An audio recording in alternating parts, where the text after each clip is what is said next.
I know this is going to be yours, so you know what's coming, right? People in the community are saying that Brownsburg is better managed with lower administrator costs. Is that true? And if so, why? So I get to follow the students. That is true. So the funny thing about the Brownsburg-Avon question is that I worked in Brownsburg for 8 years as a teacher and as an administrator. So the comments have been made, have you talked to Brownsburg? Yeah, we've talked to Brownsburg, and I worked at Brownsburg. What is important to know? Well, okay, first off, in order to answer this question, I need to go into some detail, and I'll try to gauge some of you as to when I see you start glassing over in your eyes, and that's when I'll know to stop. But I can always go into more detail if you're interested in it. But the important thing to know is that we have fewer administrators in Avon than there are in Brownsburg. So we have more students, more schools, and fewer administrators. Now, we will not be critical of the amount of administrators Brownsburg has because, as a matter of fact, 2 of their administrators support programs that Avon students go to. So Harris Academy, which is an alternative program for high school students that need a smaller setting or a more flexible schedule, we send over 100 students to Harris Academy. We contribute to part of the salary of their administrator as a part of that program. We also have Alpha, which is a program for students with significant behavioral disabilities. Avon students go to Alpha. They have an administrator for that program. So we're not going to be critical of the amount of administrators that Brownsburg has. But the fact is that we have fewer administrators. The other thing that's important to know, and especially with Mr. Biggerstaff being here, is an example of you can't just look at the number. I mentioned Harris and Alpha in Area 31. His program is another great example.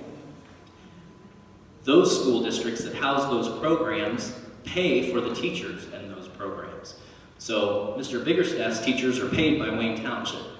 Harris and Alpha teachers are paid by Brownsburg. On any list that you look at, those teachers will show up as Brownsburg teachers or as Wayne Township teachers. And then those districts will bill us based on the students that we send there. So when you look at just the number of teachers that a school district has, it's really not accurate in these situations. There's more to the story than just the number. The other thing that has come up in this question, and this is where I'll start to lose some of you and I'll monitor your facial expressions, but it's been said that instruction versus support services. And the reason that comes up is because when on the state and how financial reports for schools are reported, they break apart expenses, instruction and support services. And some people have said, oh, Avon is spending too much in support services, and that doesn't really impact students to the same level that instruction does. And so I want to give you a few examples of that and why that's not an accurate statement. One of those is teacher performance grants. Those were grants that came from the state to school districts over the last few years, and it was a result of how school districts performed on ISTEP.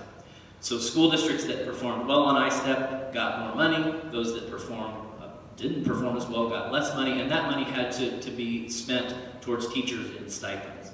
The way that Brownsburg distributed those funds, it was rolled in as a part of their teacher compensation. So for Brownsburg, those expenses show up as instructional expenses. The way that we coded those expenses, we coded them as instructional improvement because it was tied to ISTEP performance. Those showed up as support services expenses. So we did the exact same thing.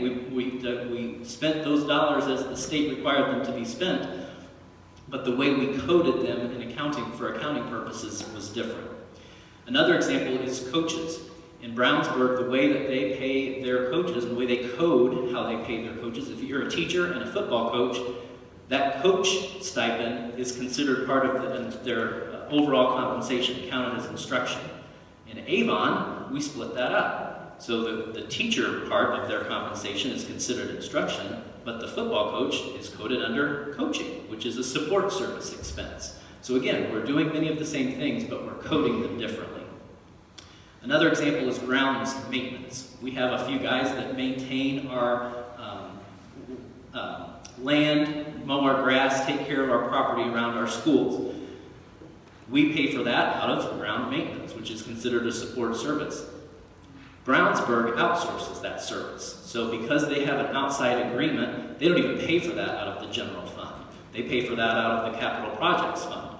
Even if we wanted to outsource that service and pay for it out of capital projects fund, we couldn't do that because we're impacted twice as hard by property tax caps as Brownsburg is. We couldn't pay that out of capital projects fund even if we wanted to, because we're hit so hard on property tax caps.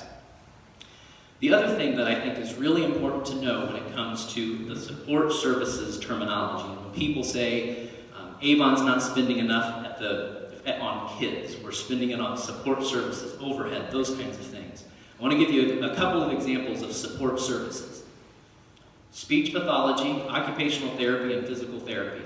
Those are three things that we're required to provide, services we're required to provide to our students with disabilities. We're required to provide those services. Those are considered support services. I can't imagine anything that more directly impacts kids and their progress in school than therapy services provided by those professionals. Brownsburg provides those services as well. It's required. They pay for it in a different way. It's not coded. They pay for that out of federal special education funding. We pay for teachers out of federal special education funding. So it's just different ways that we're accounting for those expenses. Another example is counselors. With all the talk about mental health in schools across the country, okay, we spend more than Brownsburg on counselors. That's true. That's considered a support staff expense. We have more students, more schools, and yes, we have more counselors and spend more on counselors. But again, talk about being directly focused on kids and what we're doing to benefit our kids and their lives. So I just listed off about 5 or 6 things there that total right there is $3.8 million. So when people start tossing around the numbers and how much we spend on instruction versus they spend versus any school district, whether it's Avon, Brownsburg, Wayne Township, Plainfield, there's more to the story than just looking at the number. You have to understand where those numbers came from and what they mean for our kids.